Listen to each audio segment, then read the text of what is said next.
भाग क्रमांक 56 श्रीराम. दक्ष प्रजापती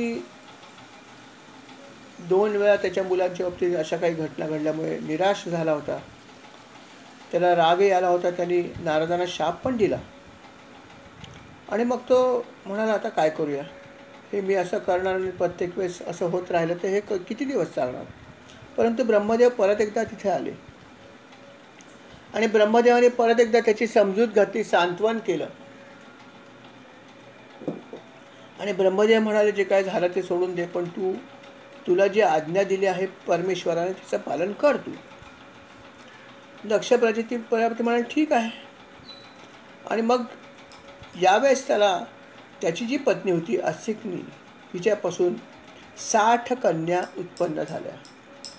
याआधी 10,000 पुत्र पहिल्या खेपेस, दुसऱ्यांदा 1,000 पुत्र आणि तिसरी खेप जी होती त्यावेळेस मात्र त्यांनी कन्या उत्पन्न त्याला झाली.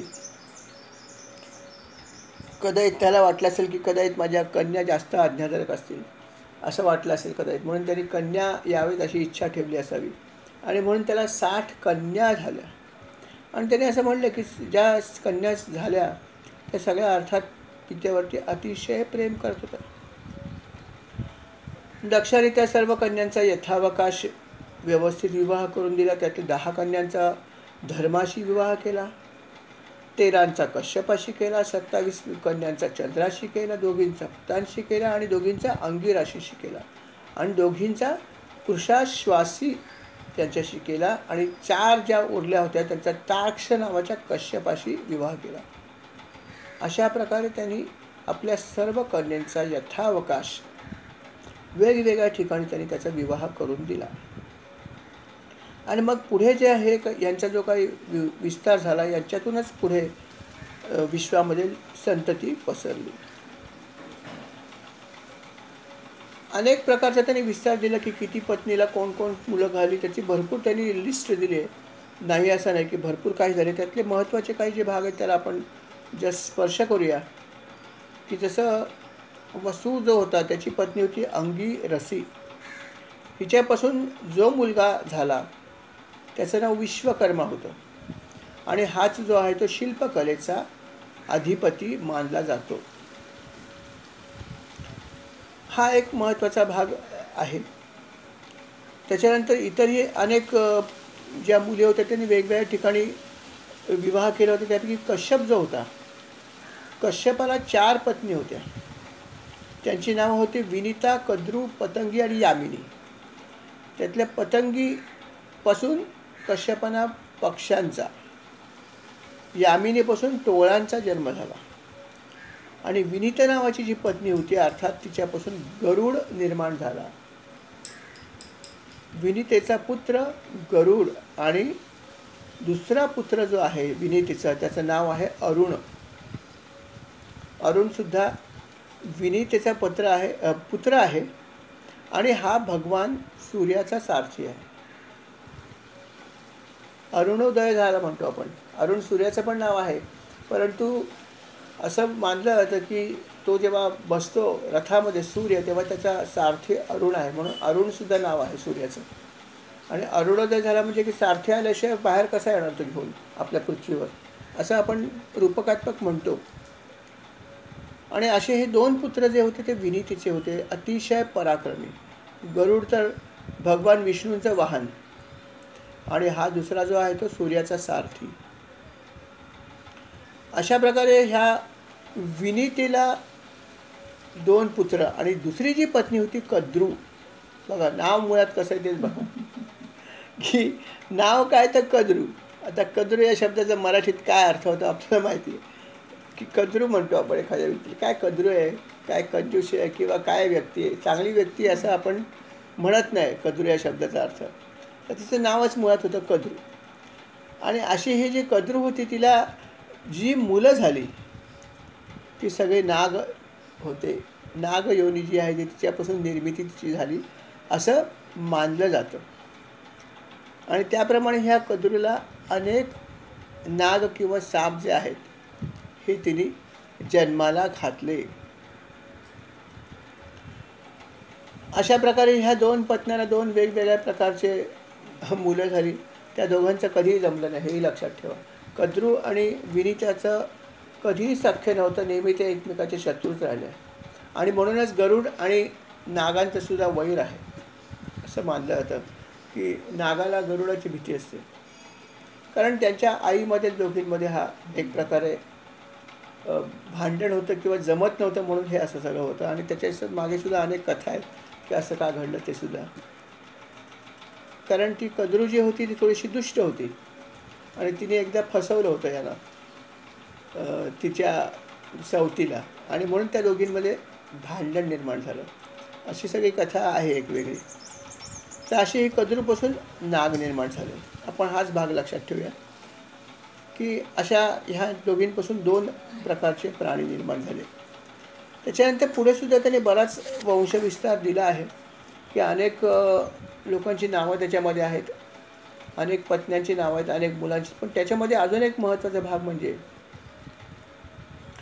नमुची आणि वृषपर्व हा जो ही जी जोडी होती त्याच्यामध्ये वृषपर्व हा राक्षस होता आणि त्याची पत्नी जी होती ती थोडीशी देवयोनीकडून आली होती. कारण हे सगळे कश्यपांची, मुळात कश्यपांपासून सगळी निर्मिती झाली आणि कश्यप हे अर्थात असुर वंशाशी संबंधित नव्हते, त्यामुळे देवांशी संबंधित होते. म्हणून याची जी पत्नी होती नमुची ही तिथून आली होती आणि वृषपर्व अर्थात राक्षसांचा राजा होता, असुरांचा.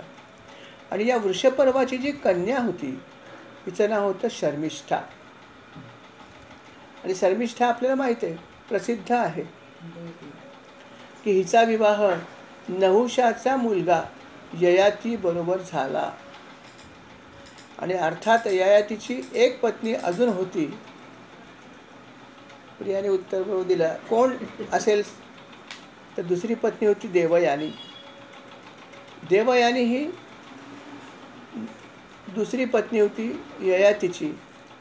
अर्थात ही जी पत्नी होती हिच्याशी त्याने विवाह केला होता आणि दुसरी जी पत्नी होती तिच्याशी त्याने रीतसर विवाह केला नव्हता. शर्मिष्ठाशी त्याने विवाह रीतसर केला नव्हता. त्यांनी गांधर्व पद्धतीने विवाह केला होता, किंबहुना विवाहानंतर केला असंही म्हणतात की त्यांनी आधी तिच्याबरोबर जो आहे तो सहवास केला. ही सगळी कथा आहेच, ती पुढे येईल किंवा नाही मला माहीत नाही, याच्यामध्ये नाही आहे कथा ती. परंतु ही पुरू राजाची खूप प्रसिद्ध कथा आहे की कशा प्रकारे हे घडलं ते. तर हा प्रसिद्ध असे ही जी जोडी आहे ती अशा प्रकारची की वृषपर्वाची जी मुलगी आहे शर्मिष्ठा, हा एक महत्त्वाचा आपल्याला माहीत असलेला भाग या ठिकाणी आहे. त्याच्यानंतर अजूनही बऱ्याच प्रकारचं तिने वर्णन केलं की आदिती जी होती, आदिती जी आहे तिच्यापासून सगळे देव निर्माण झाले आणि हिच्यापासून सगळे, दुसरी जी पत्नी होती दिती हिच्यापासून सगळे असुर निर्माण झाले आणि कद्रूपासून सगळे नाग किंवा साप निर्माण झाले, असं सगळं वर्णन आहे. आणि अर्थात आदितीची वंशपरंपरेमध्ये वामन अवतार जो झाला आहे तो आदितीच्या पोटीत झाला आहे असंही वर्णन केलेलं आहे. त्याचबरोबर तिच्या पोटी सूर्याची इतर जी रूपं होती ज्याला 12 आदित्य म्हणतात ती पण तिच्या पोटीत सगळी आलेली आहेत. आणि अशी ही आदिती होती की जिच्याकडून सगळे देवनिर्मिती झाली. त्याच्यानंतर अजून एक महत्त्वाचा भाग घडला की अश्विनी कुमारांचा सुद्धा जन्म असाच या जोडीच्या पोटी झालेला आहे. आणि अश्विनी कुमार म्हणजे अर्थात देवांचे वैद्य आहेत असं आपण म्हणतो. आणि अशा प्रकारे हे वंशपरंपरा खूप मोठी होत वाढत गेलेली आहे. त्याच्यानंतर अजून एक महत्त्वाचा भाग हा आहे की त्वष्टा नावाचा जो एक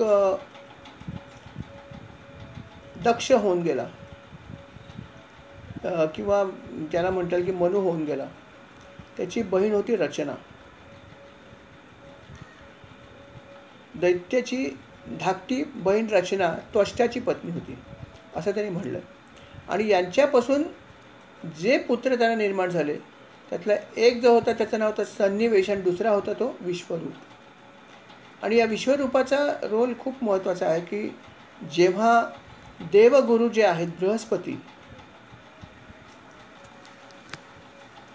देवगुरु बृहस्पती जेव्हा देवांवर नाराज झाले आणि त्यांनी निघून गेले, तेव्हा विश्वरूपाला त्यांनी तात्पुरतं का होईना परंतु आपला गुरु म्हणून किंवा पुरोहित म्हणून त्यांनी नेमलं. गुरु म्हणण्यापेक्षा पुरोहित म्हणून त्यांनी निवडलं, असा उल्लेख आहे.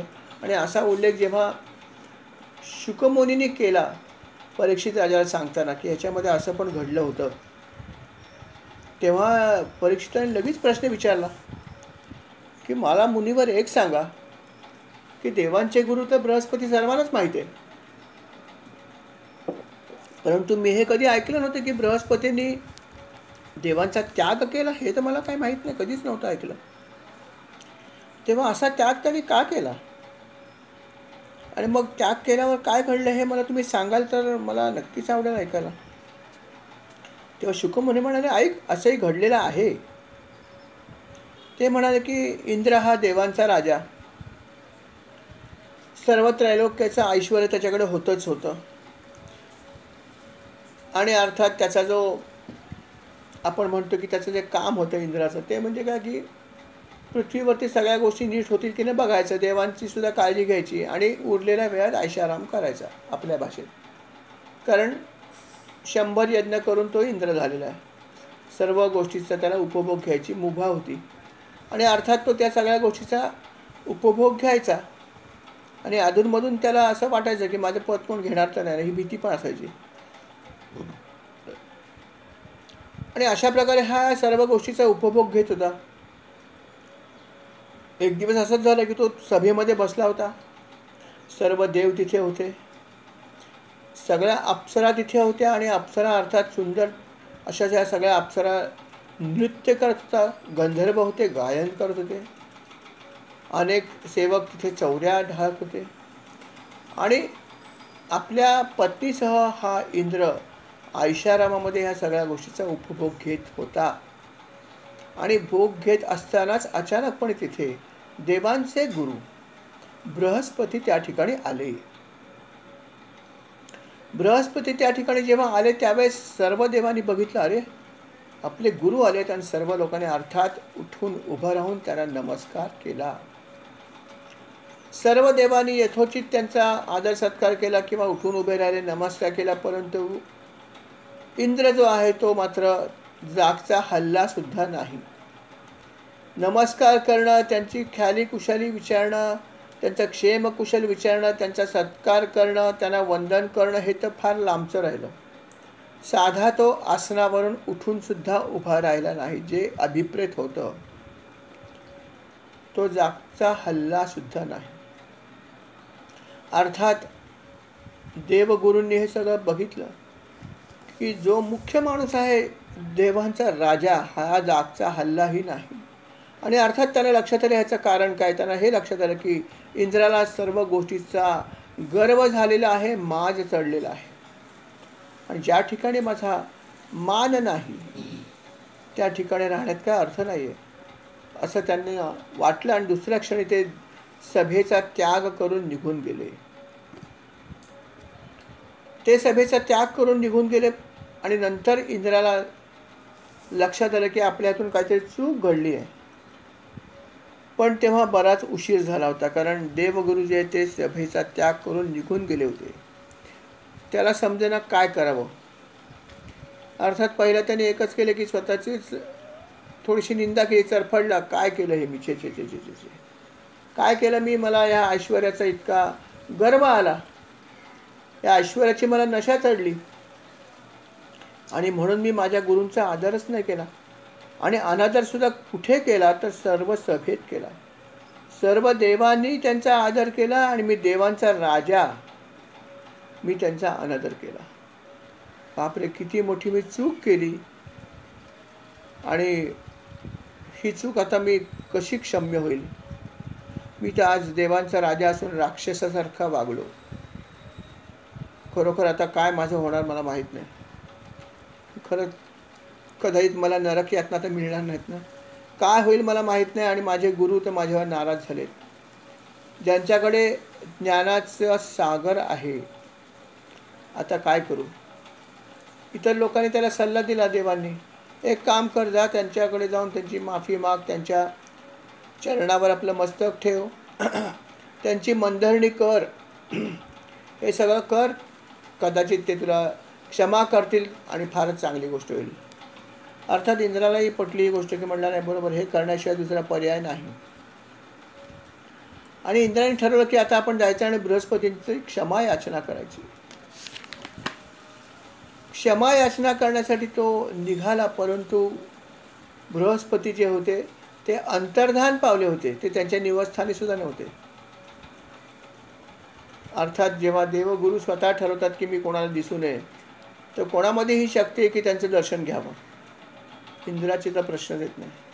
आणि इंद्राला लक्षात आलं की आपले गुरु जे आहेत ते आपल्यावर प्रचंड नाराज झालेले आहेत, आणि ते आता अंतर्धान पावल्यामुळे अर्थात आपल्याला त्यांचं दर्शन होणं शक्य नाही. बाकीच्या गोष्टी लांबच राहिल्या, की त्यांची क्षमा मागावी, त्यांची मनधरणी करावी, हे तर शक्यच नाही. आता करायचं काय? त्यांनी त्याच्या हिशोबामध्ये तरी पण बऱ्यापैकी शोध घेतला. अंतर्धान पावले तरी कुठेतरी प्रगट पण झाले असतील असं त्यांनी गृहीत धरलं. म्हणून त्यांनी अनेक स्थानांचा शोध घेतला. वेगवेगळ्या ठिकाणी जाऊन त्यांनी बघितले की इथे तर आले नाहीत ना, इथे तर आले नाही. परंतु त्याचे गुरु कुठे गेले हे त्याला शेवटपर्यंत समजलं नाही. त्याचा ठाव ठिकाणा तो शोधू शकला नाही. आणि मग त्याला हे लक्षात आलं की आता आपण जे आहोत ते गुरूंच्या शिवाय आहोत, आणि गुरूंच्या शिवाय राहणं म्हणजे असुरक्षितपणाचा मोठा भाग आहे. गुरूंचं जर संरक्षण नसेल तर तुमच्यावरती संकट येऊ शकतात. आणि म्हणून गुरूंचा आशीर्वाद किंवा गुरूंचं सान्निध्य हे फार महत्त्वाचं आहे. गुरूंची कृपा खूप महत्त्वाची आहे. आणि आता गुरु तर आपल्यावरती नाराज आहेत, त्यांचं सान्निध्य आणि आशीर्वाद तर सोडून द्या, पण तिथे आता दिसतच नाही आहेत. काय करायचं? तेव्हा त्याला खूप भीती वाटली. सर्व देवांबरोबर तो बसला आणि म्हणाला आता काय करूया, गुरूंना शोधायचं कुठे? सगळे म्हणाले हो आम्ही पण शोधतोय आमच्या परीने, पण गुरु कुठे दिसत नाही आहेत. काय करावं हे मात्र कुठल्याही देवाला समजेना. सगळे विचार करतात की शोधून शोधून थकलो, आता काय हे मिळत नाहीत बृहस्पती, काय करायचं याच्यावर सगळे विचार विनिमय करायला बसले, पण सुचेना. दरम्यान ही गोष्ट दैत्यानं समजली, आणि दैत्यानं हे समजलं की यांचे जे गुरु आहेत हे देवांवर नाराज होऊन अंतर्धान पावलेले आहेत, आणि आता ह्यांना कोणाचाही आश्रय नाही. गुरूंचा मुख्य म्हणजे पाठिंबा नाही. आणि अर्थात हे जेव्हा त्याने समजलं, त्यांनी शुक्राचार्यांना सांगितलं, त्यांचे गुरु दैत्यांचे. शुक्राचार्य म्हणाले अहो ही तर खूप चांगली गोष्ट घडली आपल्या नजरेतून, की गुरूंचा जर आशीर्वाद नसेल, गुरूंचं सान्निध्य नसेल, तर मनुष्याला नक्कीच संकटाचा सामना करावा लागतो. आणि आता ही सुवर्ण संधी आहे तुमच्यासाठी. तुम्ही आत्ताच्या आत्ता लगेच देवलोकावर हल्ला करा आणि तुम्हाला नक्कीच यश मिळेल, कारण देवांचे गुरु त्यांच्या बाजूनी नाहीत. त्यांची शक्ती आता कमी झालेली आहे. देवांना या गोष्टीचा नक्की त्रास होणार आहे. अर्थात शुक्राचार्यांनी असा सल्ला दिला असुरांच्या गुरूंनी, आणि असुर म्हणाले की नक्कीच आमचे गुरु सांगतात हे नक्कीच बरोबर आहे. आणि त्यांनी लगेच वेळ न दवडता आपली असुर सेना सज्ज केली आणि देवांवरती हल्ला केला स्वर्गलोकावर. अचानकपणे ही गोष्ट घडली. देव तर अजिबात युद्धासाठी तयारी पण त्यांची काही नव्हती. ते बिचारे चिंतेमध्ये बसले होते की काय करावं काय करावं, यांना कुठे शोधूया, त्यांची कृपा कशी होईल, असा सगळा ते विचार करतात. आणि असुरांनी हल्ला केला आणि अर्थात प्रचंड बाणवर्षा सुरू केला आणि बऱ्याच काही गोष्टी घडल्या. आणि बघता बघता देव जे आहेत त्यांची पळताभुई थोडी झाली. आणि अर्थात त्यांनी विचार केला इथे आता मी थांबू शकत नाही, इथे थांबलो तर आमचा सर्वांचा नाश नक्की आहे. आणि म्हणून सगळे देव तिथून पळून गेले. आणि सर्वच्या सर्व देव हे सरळ सरळ ब्रह्मदेवांकडे गेले. देवलोक त्यांनी रिकामा केला, त्याच्यावरती असुरांनी कब्जा केला. असुर खुश, चला देवलोक जिंकला म्हणजे संपला विषय. आणि मग असुर जे आहेत ते तिथे आनंदात राहायला लागले. आणि देवांनी मात्र एक काम केले, ते सरळ ब्रह्मदेवाकडे गेले आणि ब्रह्मदेवाला ते म्हणाले देवा बघा आमची काय परिस्थिती झाली आहे. आमच्या काही चुकीच्या गोष्टींमुळे हे गुरु जे आहेत ते आम्हाला सोडून गेले. आम्ही त्यांचा मान ठेवला नाही. ही आमच्याकडून खूप मोठी चूक झालेली आहे. तर काय करू सांगा. ते ब्रह्मदेव म्हणाले की जसं तुमचं वागणं आहे तसं तुम्हाला फळ मिळणारच. तुम्हाला ऐश्वर्यामुळे खूप माज आला, गर्व निर्माण झाला तुम्हाला आणि तुमच्या अर्थात राजाला, आणि त्याचं फळ तुम्हाला मिळणारच आहे. आणि ते मिळालंच आहे. आता तुम्ही ज्या प्रकारे वागलात त्याच्यामुळेच हे असं सगळं घडलेलं आहे. आणि वास्तविक पाहता ह्या दैत्यांची काही इतकी शक्ती नाही की ते तुम्हाला जिंकू शकतील. परंतु आता तुम्हीच निर्बल झालात. कारण गुरूंचा आशीर्वाद तुमच्याकडे नाही आहे, गुरूंचा मदत तुम्हाला नाही आहे, तुमच्याकडे कोणीच नाही आहे. आणि म्हणून निर्बल अशा ह्या तितकेसे शक्तिशाली नसलेल्या शत्रूंकडून तुम्हाला हार पत्करावी लागली. वागा आता असेच. त्यांनाही खूप राग आला. अर्थात देवाने हे सगळं ऐकून घेतलं आणि म्हणाले भगवंता आमची तर चूक झाली, हे आम्हाला मान्य आहे सगळं, परंतु आपण आम्हाला मार्ग दाखवा. आणि आपण मार्ग दाखवणार तर कोण दाखवणार. तेव्हा तुम्ही काही करा पण आम्हाला पुढचा रस्ता दाखवा. यातून कसं निघायचं हे आम्हाला माहीत नाही. ते म्हणाले बघा शिका दैत्यांकडून शिका. की दैत्याने कधी आपल्या गुरूंना सोडलं नाही. दैत्य खरं पाहिजे त्यांची बुद्धी ती काय, तामसी बुद्धी सगळी, परंतु त्याने गुरूंचा सल्ला किती पटकन मानला. ते असं म्हणाले की गुरु मला हल्ला करायचा तर तयारी करायला पाहिजे. गुरुने सांगितलं क्षणाचाही विलंब न करता हल्ला करा. त्याने केला की नाही. गुरु आज्ञेचं पालन केलं त्याचं फळ त्यांना मिळालं. आणि तुम्ही गुरु आज्ञेचं पालन केलं नाही, त्यांचा मान ठेवल्यानं फळ भोगा. तर काय मला सांगता तुम्ही. अशा प्रकारे ब्रह्मदेवानी सुद्धा त्यांची निर्भत्सनाच केली सुरुवातीला. ते म्हणाले की आता त्यांनी फक्त तुमचा देवलोक जिंकला आहे, याच्यानंतर नंबर माझाच आहे. कदाचित ते ब्रह्मलोकावर पण आक्रमण करतील. काय सांगावं. आणि तुम्ही माझं काय रक्षण करू शकणार नाही. तुम्ही स्वतःच देवलोक सोडून पळून चाललात. तेव्हा तर काही दिवसांनी माझा लोक पण हरवून घेतील जिंकून. काय सांगावं. आणि दुसरा महत्त्वाचा भाग त्याने एक छान सांगितला की ते म्हणाले की तुमच्याकडून तुमचे गुरु नाराज झाले, ही बातमी त्याला पोचली कशी. बघा आता हा एक भाग आहे की तुमच्या दरबारातून गुरु तुमचे नाराज झाले आणि ते निघून गेले, ही बातमी दैत्यांना समजली. ही कशी काय समजली. याचा अर्थ तुमच्याकडे तुम्ही काही गोष्टी ज्या पाळायला पाहिजे त्या पाळत नाही आहेत. आणि म्हणून ती गोष्ट जी आहे ती आपल्या भाषेत लीक झाली, दैत्यांपर्यंत पोचली. पण गमतीची गोष्ट अशी की तुमची गोष्ट त्यांना समजली, पण त्यांची गोष्ट तुम्हाला अजिबात समजली नाही. की तुमच्या गुरु निघून गेले ही बातमी त्यांना समजली, पण गुरु निघून गेल्यावरती दैत्यांनी काय ठरवलं आहे, काय प्लॅनिंग केली, त्यांच्या गुरूंनी काय सल्ला दिला आणि ते आक्रमण करणार हे तुम्हाला आक्रमण होईपर्यंत अजिबात समजलं नाही. पण दैत्यांना सगळ्या तुमच्या गोष्टी वित्तम बातम्या सगळ्या समजल्या. आता यातून तुम्ही काय शिकणार. ही तुमची अशा प्रकारची पद्धत, तुम्ही पूर्णपणे तुमचं कर्तव्य विसरला आहात आणि फक्त भोग घेण्यामध्ये रममाण झालात. म्हणून ही परिस्थिती आली. कळलं. तेव्हा शत्रू जरी असला तरी त्याच्या काही चांगल्या गोष्टी शिकायला पाहिजे आपण त्याच्याकडून. असं ब्रह्मदेव ह्या देवानं म्हणाले की शिका त्यांच्याकडून गुरुप्रती असलेली निष्ठा, आणि ज्या प्रकारे ते ह्या सगळ्या गोष्टी गुप्त ठेवत होते या दोन्ही गोष्टी शिका. देवानं तर काय म्हणाले शब्दच नव्हते. जे काय ब्रह्मदेव म्हणतील ते ऐकण्याशिवाय काय करू शकते. उत्तर काय देणार, काहीच नाही. तेव्हा ते म्हणाले भगवंता सगळं तुम्ही म्हणता ते बरोबर, आम्ही अनंत अपराधी आहोतच आहोत. आणि आता हे दैत्य पुढचं पाऊल काय उचलतील आम्हाला आजही माहीत नाही. तुम्ही म्हणता तसं ब्रह्मलोकावर पण आक्रमण करू शकतील आणि आम्ही तर काहीच करू शकत नाही. मदत आपल्याला काय होईल माहीत नाही. परंतु आपण आम्हाला मदत करावी. आपण कृपाळू आहात, दयाळू आहात, आमचे मार्गदर्शक आहात, तेव्हा आम्हाला मदत करा. तेव्हा त्यांना दया आली. ते म्हणाले ठीक आहे, एक काम करा, आता तुमचे जे गुरु आहेत बृहस्पती ते तर आता लगेच येतील की नाही माहीत नाही, कठीण गोष्ट आहे. ते गुप्तस्थानी गेलेत, परंतु कोणाचं तरी मार्गदर्शन असावं नाही का, म्हणून तुम्ही तात्पुरते का होईना पुरोहित म्हणून मी सांगतो त्या व्यक्तीला नेमा.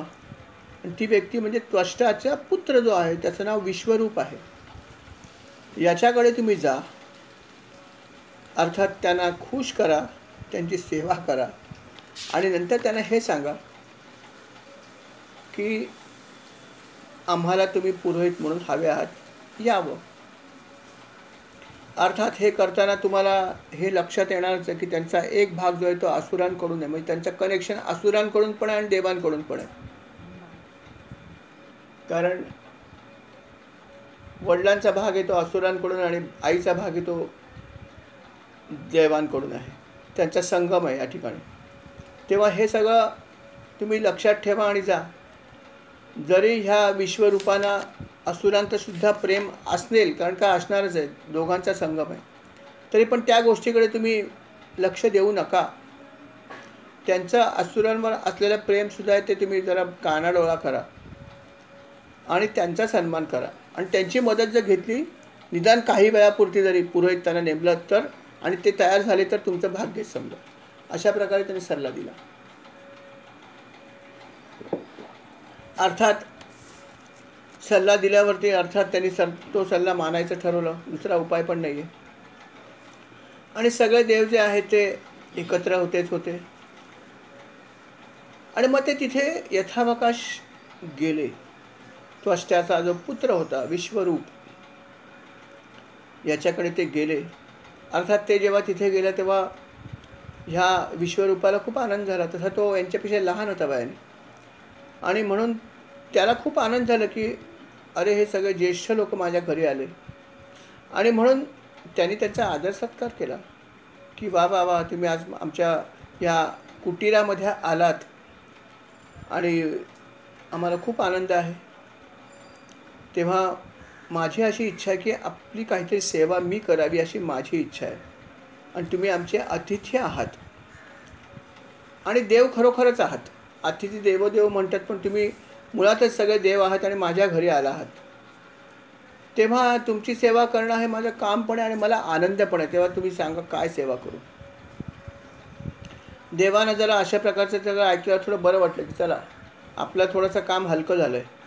कारण त्याची मनधरणी करणं वगैरे हा प्रकार जरा कठीणच गेला असता, परंतु हा स्वतःहूनच म्हणतो की काय सेवा करू. तेव्हा ते म्हणाले की आम्हाला खूप आनंद आहे की तू अशा प्रकारे सेवा करायसाठी तयार आहे. चांगलीच गोष्ट आहे, सेवा करणं हे पुण्याचंच काम आहे. तेव्हा आमची अशी इच्छा आहे की तू ब्राह्मण आहेस, तू तपश्चर्या पण खूप केलेली आहेस, तेव्हा तुझ्याकडे सामर्थ्य पण आहे. आणि आमचे गुरु जे आहेत ते सध्या इथे नाही आहेत काही कारणास्तव. निदान काही काळ तरी तुम्ही आमचे पुरोहित बनावं. आम्हाला जी काही देवांशी निगडीत किंवा भगवंताशी निगडीत जी काही कार्य करायची त्याच्यासाठी आम्हाला पुरोहित पाहिजे आणि तो नाही आहे. तेव्हा तुम्ही हे पौरोहित्य करण्याचं काम स्वीकारावं. आमचे आचार्य तुम्ही सध्या बनावं. आणि जर तुमचा पाठिंबा जर आम्हाला असेल, कारण तुमची तपश्चर्या पण खूप आहे, तर तुमच्या पाठिंब्यामुळे अर्थात आम्ही या असुरांवर विजय मिळवू शकू. त्यांनी लपवलं नाही काय ते. तेव्हा आपण आम्हाला मदत करावी अशी आमची इच्छा आहे. आणि तुम्ही असं म्हणता की आम्ही ज्येष्ठ आहोत, तर मग आमची आज्ञा आहे असं समज. आमची आज्ञा आहे असंही समज की तू आमचा पौरोहित्य करावा ही आमची आज्ञासुद्धा आहे आणि इच्छा पण आहे. जे योग्य असेल ते स्वीकार. अशा प्रकारे देवाने सुद्धा त्याला येऊन विनंती केली.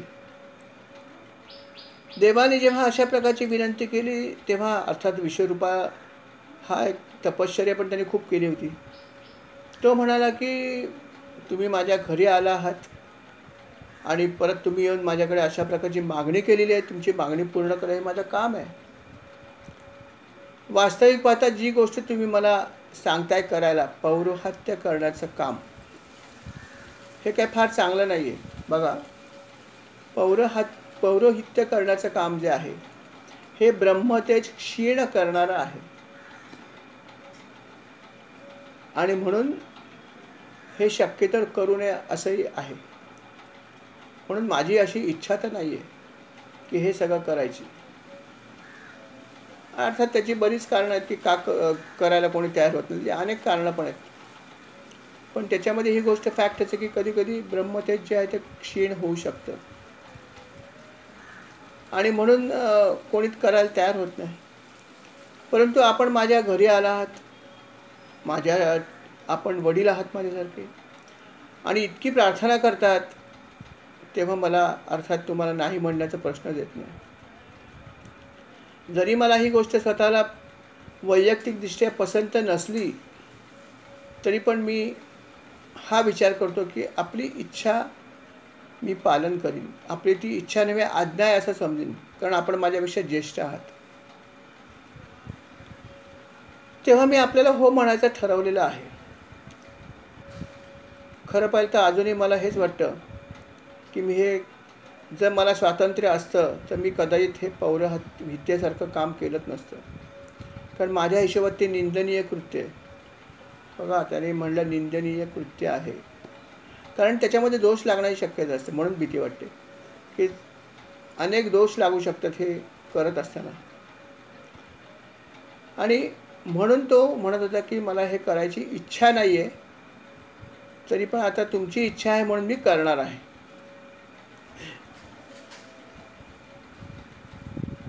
त्याने असंही म्हणलं, गंमत काय बघा, हा विश्वरूप पुढे हेही म्हणतो की हे अशा प्रकारचं काम ज्यांची बुद्धी बिघडली ते करतात आणि त्याला आनंद होतात. की कर्तव्य म्हणून केलं तर एक वेळ चालेल, पण आनंदाने खूप त्याला आनंद येत असेल तर ती काही तितकी फार चांगली गोष्ट नाही आहे. कारण यातून ब्राह्मतेज कमी होतं असं त्याने म्हणलेलं आहे. म्हणून वाटतं तितकं सोपं गोष्ट नाही आहे पौरोहित्य करणं. हे फारच करणाऱ्या त्या व्यक्तीवरती खूप काही बर्डन असतं जे आपल्याला कोणाला माहीत नसतं, पण असतं ही फॅक्ट आहे. परंतु हे सगळं जरी असलं तरी मी आपलं काम करणार आहे. मी आपल्याला नकार देणार नाही. आणि म्हणून मी अगदी मनपूर्वक माझ्याकडून जे काय करता येईल ते तुम्हाला तुमच्यासाठी मी नक्की करेन. अशा प्रकारे त्यांनी त्याला आश्वस्त केलं. मुळात त्याची तपश्चर्या खूप चांगली होतीच. मोठा तपस्वी होता विश्वरूप हा. आणि म्हणून त्याची तेवढी नक्कीच क्षमता होती. आणि म्हणून त्यांनी त्याचं ते पद जे आहे पौरोहित्य करण्याचं ते त्यांनी स्वीकारलं. आणि त्याच्यानंतर मग देवांसाठी जे काही हे सगळं करावं लागायचं, यज्ञ याग किंवा अजून काही गोष्टी, तो सगळं देवांसाठी करायला लागला. आणि अर्थात हे सगळं करायला परत सुरुवात केल्यामुळे आणि त्याचा देवांना पाठिंबा असल्यामुळे अर्थात देवांची शक्ती परत वाढली. आणि देवांची शक्ती वाढली आणि विश्वरूप हा इतका त्याची तपश्चर्या होती की त्याच्याकडे जी विद्या होती वैष्णवी विद्या, या वैष्णवी विद्येचा त्यांनी वापर केला. आणि जी काही गोष्ट देवांकडून ह्या असुरांनी घेतली होती, त्याची संपत्ती किंवा त्यांचं जे काही ते सगळं त्यांनी मिळवून दिलं फक्त एकट्याने आपल्या वैष्णवी विद्येचा वापर करून. इतकी विद्या त्याच्याकडे होती वैष्णवी नावाची. इतकं त्याची तपसामर्थ्य जबरदस्त होतं. आणि अर्थात हे सगळं त्याने केलं. खरं पाहिलं तर त्याचं असुरांशी नातं होतं, तरी पण त्याने देवांना प्रिय व्हावं म्हणून त्याने त्यांचे वंशज असलेल्या किंवा त्याच्याशी नातं असलेल्या असुरांकडून त्यांनी हे सगळं हिरावून घेतलं आणि सगळी संपत्ती परत देवांना आणि अर्थात इंद्राला दिली.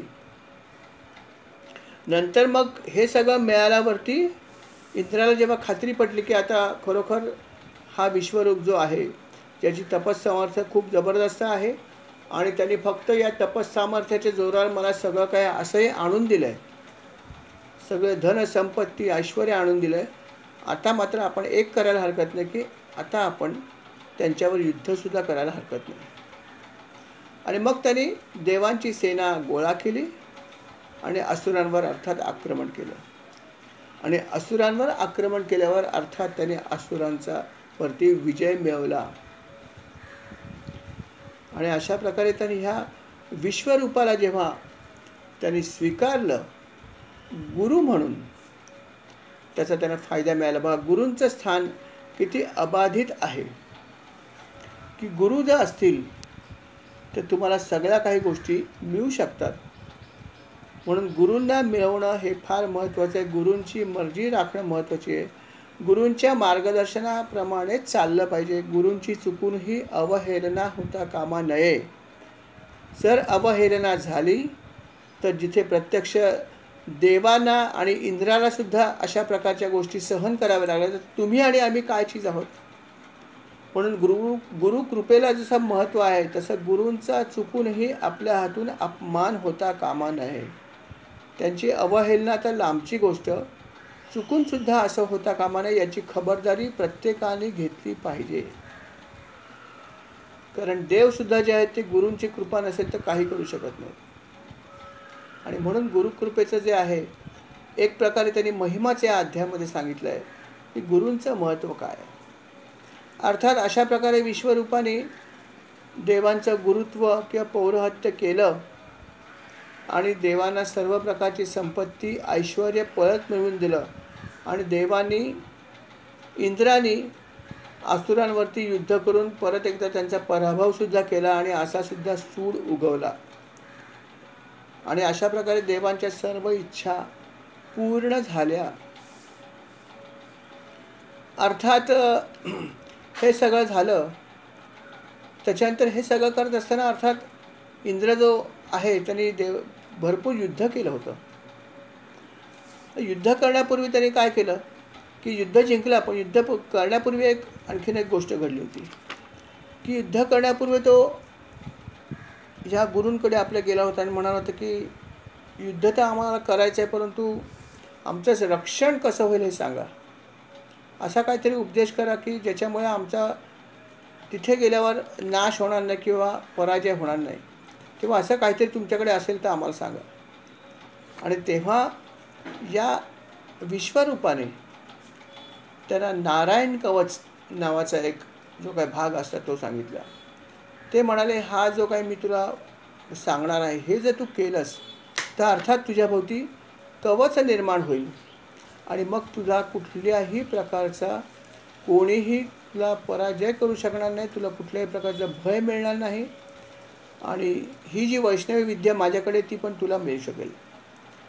आणि म्हणून हे नारायण कवच जे आहे हे जर तू धारण केलंस तर तुला आणि तुझ्या सेनेला विजय नक्की मिळणार, यात शंका नाही. तेव्हा हे तू धारण कर. अर्थात हे धारण कसं करायचं याची इंद्राला काहीच माहिती नव्हती. तेव्हा तो म्हणाला की मला तुम्ही सांगा हे कसं असतं आणि काय असतं, याचे काय फायदे आहेत हे पण सांगा. आणि अर्थात त्यांनी ते सगळं त्याला सविस्तर सांगितलं की नारायण कवच म्हणजे काय आहे आणि त्याचा कसा उपयोग होतो आणि अर्थात ते त्यांनी कसं धारण केलं हे सगळं जे आहे ते त्यांनी सविस्तरपणे सांगितलं. आणि अर्थात हे सर्व आपण नक्की ऐकूया महाराजांच्या कृपेने पुढल्या भागामध्ये. या ठिकाणी हा भाग क्रमांक जो आहे 56 समाप्त होत आहे. श्रीराम समर्थ. श्रीराम.